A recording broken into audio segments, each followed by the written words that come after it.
Untuk mencegah pernikahan palsu dan isu perdagangan manusia, MOFA dan NIA menerapkan sistem wawancara luar negeri terhadap 21 negara Asia Tenggara dan Asia Barat. Pasutri harus melakukan pendaftaran nikah di negara asal dan menyediakan dokumen pengajuan wawancara kepada kantor perwakilan Taiwan di negaranya.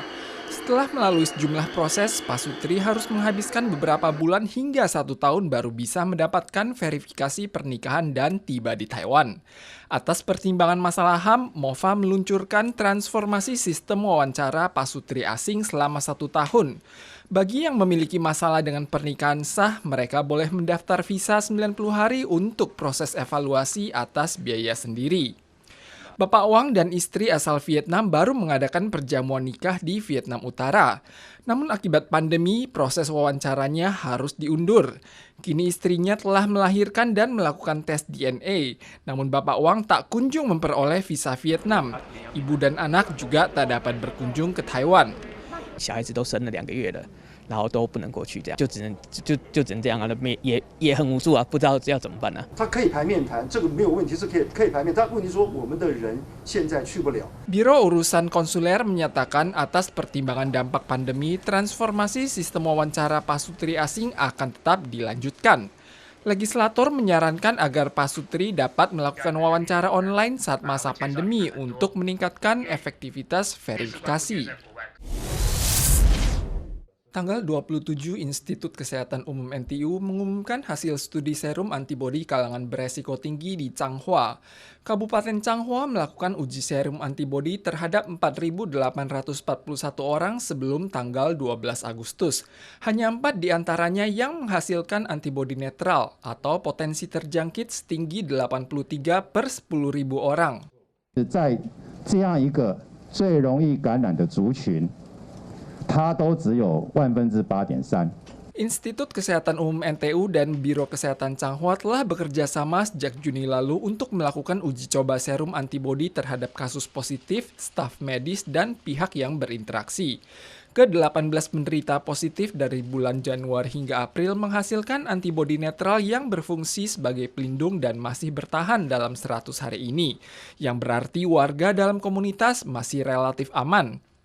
Hasil investigasi menemukan bahwa seluruh penderita memiliki antibodi netral dan menunjukkan kekebalan tubuh mereka terus bertahan hingga sedikitnya 3 hingga 5 bulan. Acara pembukaan Taipei Music Center digelar tanggal 27. Presiden Tsai Ing-wen, PM Su Tseng-chang, dan Wali Kota Ke Wen-je turut hadir untuk menyampaikan kata sambutan dengan anotasi mereka masing-masing. Proses memilih lokasi hingga peresmian memakan waktu total 17 tahun. Rencana awalnya berasal dari 10 proyek baru yang dirancang oleh Kementerian Kebudayaan. 96% dana ditanggung oleh pemerintah pusat, sedangkan proyek pengadaan perangkat keras dan lunak diserahkan kepada Pemkot Taipei. Presiden Tsai menyampaikan model kerjasama kali ini melibatkan pemerintah pusat sebagai penyedia dana dan konstruksi oleh Pemda. Namun sempat ada 2 sebutan pada gedung TMC, yakni Music Center for Northern Region yang tertera dalam papan acara Kementerian Kebudayaan, serta Taipei Music Center seperti yang didaftarkan oleh Pemkot Taipei. Yang pertama merupakan nama proyek dan selanjutnya akan dinamakan Taipei Music Center. Selain menjadi tempat pertunjukan, juga akan menjadi basis untuk mengembangkan bakat. Tekanan udara rendah tropis di kawasan perairan timur Filipina terus berhembus ke arah barat-barat laut dan intensitasnya terus menguat. Biro Cuaca Pusat memprediksi Taifun ke-9 Maisak berpeluang terbentuk dalam 2 hari kemudian. Kekuatan taifun ini tergolong menengah ke atas, dan lingkaran luar taifun akan membawa curah hujan pada wilayah utara dan timur laut Taiwan. CWB mengeluarkan perakiraan cuaca musim gugur. Frekuensi terbentuknya taifun di kawasan barat daya Samudra Pasifik musim gugur tahun ini relatif tinggi dibandingkan dengan kondisi iklim dengan tingkat sama tahun lalu dalam hal peluang masuk ke Taiwan. Diprediksi ada 1 hingga 2 taifun yang masuk ke Taiwan dari September hingga Oktober karena jarak terbentuknya taifun pada musim gugur cenderung lebih dekat dengan Taiwan.